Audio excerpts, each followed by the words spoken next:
Análisis psicológico de El Papa Francisco. Cuando termines este video, te vas a llevar una impresión muy diferente sobre esta persona.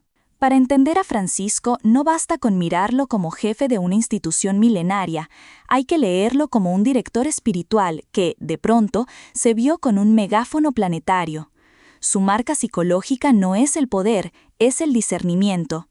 Formado en la escuela jesuita, su modo de procesar la realidad sigue una secuencia muy concreta: observar con atención radical, interpretar con misericordia y decidir con prudencia.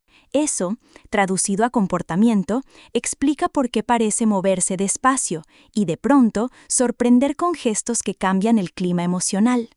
No improvisa, practica el arte ignaciano de probar los espíritus, es decir, poner a prueba las motivaciones y los efectos de cada opción antes de actuar. Hay un rasgo que atraviesa todo: la preferencia por la cercanía.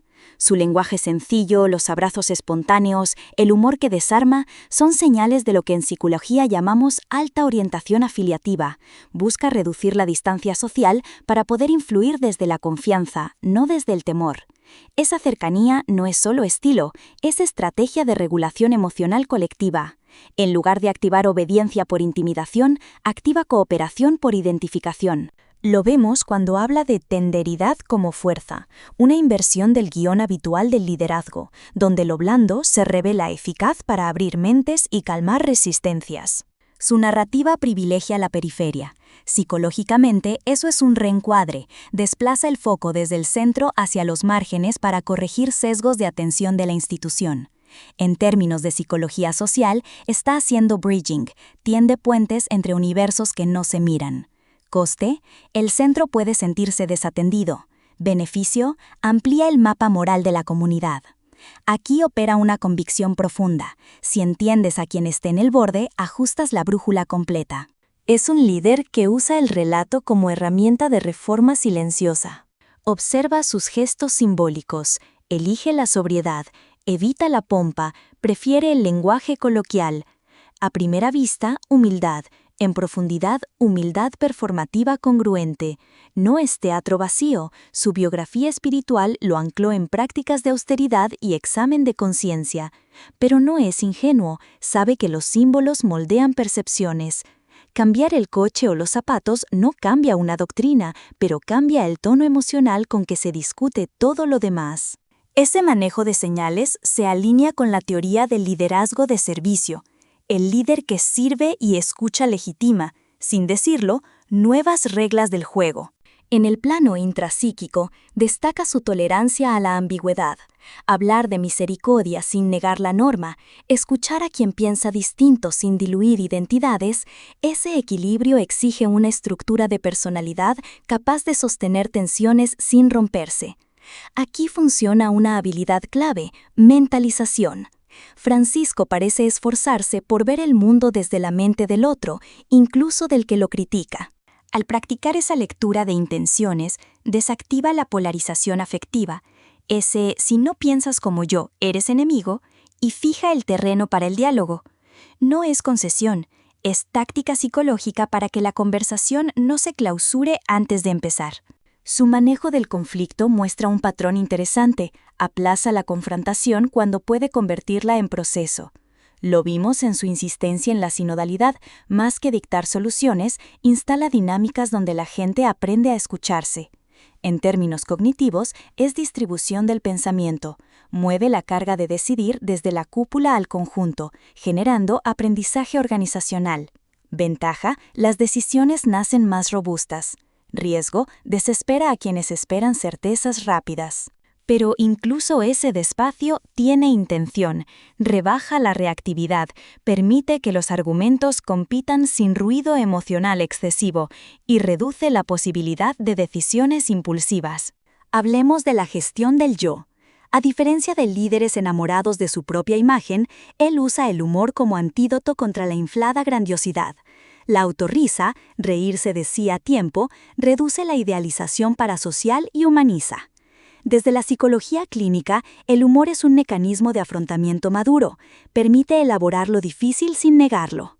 Otro rasgo llamativo es la constancia en el autocuidado espiritual, hábitos de oración, examen diario, silencios programados. Esa higiene mental no es pietismo, es mantenimiento de la función ejecutiva.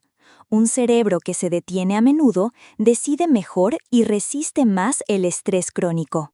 En el eje motivacional, su etapa vital encaja con lo que Erickson llamó generatividad, el impulso por dejar legado cuidando a las generaciones siguientes. Por eso pone el foco en jóvenes, ancianos, pobres, migrantes, grupos que condensan el futuro, la memoria y la frontera de lo humano. La generatividad sana busca trascender sin controlarlo todo, acompañar procesos, no poseer resultados.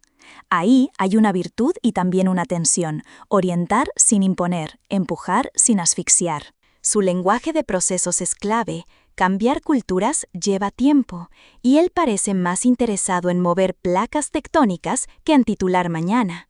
¿Y las sombras? Ningún perfil complejo carece de ellas. La empatía elevada puede volverse sobrecarga. Cargar con demasiadas historias desgasta. Y la soledad del mando no perdona. También puede haber riesgo de paternalismo. Cuando la compasión se organiza desde arriba, corre el peligro de hablar por el otro. Otra sombra probable es la infravaloración del detalle institucional. El énfasis en el clima puede dejar grietas en la maquinaria. En términos de sesgos, a veces se acusa de confiar demasiado en el tiempo como solvente universal, esperar que el proceso sedimente, lo que quizá exige un corte más nítido. Aún así, la autocrítica, propia de la tradición ignaciana, opera como corrector interno. El examen continuo reduce la ceguera. Su relación con la autoridad es singular, obedece a principios más que a inercias. El voto jesuita de obediencia se convierte, paradójicamente, en fuente de libertad interior.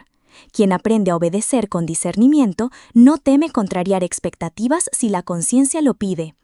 En psicología moral, eso se llama internalización de normas. No actúas por presión externa, sino por convicción integrada. Así se explica su firmeza serena en temas incómodos. No vocea, insiste. No choca de frente, rodea, encuadra, vuelve a proponer. Y cuando decide, ancla la decisión en una justificación narrativa comprensible, incluso para quien discrepa. Observa también su economía de palabras. Frases cortas, imágenes potentes, metáforas que cualquiera entiende. Es comunicación pensada para Sistema 1. Entra por la intuición y deja un residuo memorístico que, después, el Sistema 2, el analítico, puede elaborar. Decir la Iglesia como hospital de campaña instala un marco que reorganiza prioridades sin necesidad de un tratado. Esta pedagogía simbólica no trivializa, simplifica lo complejo sin vulgarizarlo. Es un arte raro. En cuanto a la gestión de la crítica, evita el ataque directo y prefiere la recontextualización. Cuando recibe golpes, desplaza la conversación hacia las personas concretas que sufren, el aquí y ahora. Ese giro quita oxígeno al conflicto ideológico abstracto y devuelve la discusión al terreno ético experiencial. Psicológicamente, es una técnica de enfoque, mover la luz del foco del quién gana al a quién ayuda. Funciona porque desarma motivaciones narcisistas y obliga a los contendientes a explicitar por qué su posición mejora la vida de alguien real. Por último, su relación con el tiempo. No parece obsesionado con la inmediatez. Trabaja con horizontes largos, lo que sugiere baja impulsividad y alta tolerancia al retraso de gratificación. En vejez, eso es un indicador de integridad más que de agotamiento. Mirar hacia atrás sin arrepentimiento corrosivo y hacia adelante sin ansiedad paralizante. Su serenidad no es quietismo, es una apuesta por la fuerza tranquila de lo que madura sin ruido. Si quitas la mitología y miras la psicología, verás a un hombre que convierte la espiritualidad en método de liderazgo, la cercanía en herramienta de cambio y el relato en arquitectura emocional. Un líder que no busca brillar solo, sino crear condiciones para que otros vean y decidan mejor. Y quizá esa sea la sorpresa. No manda desde arriba, ordena desde adentro, empezando por sí mismo.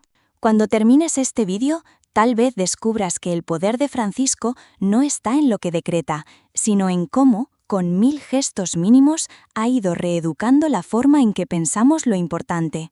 Si te ha gustado, déjanos un like, suscríbete y sigue viendo los vídeos que te dejo arriba.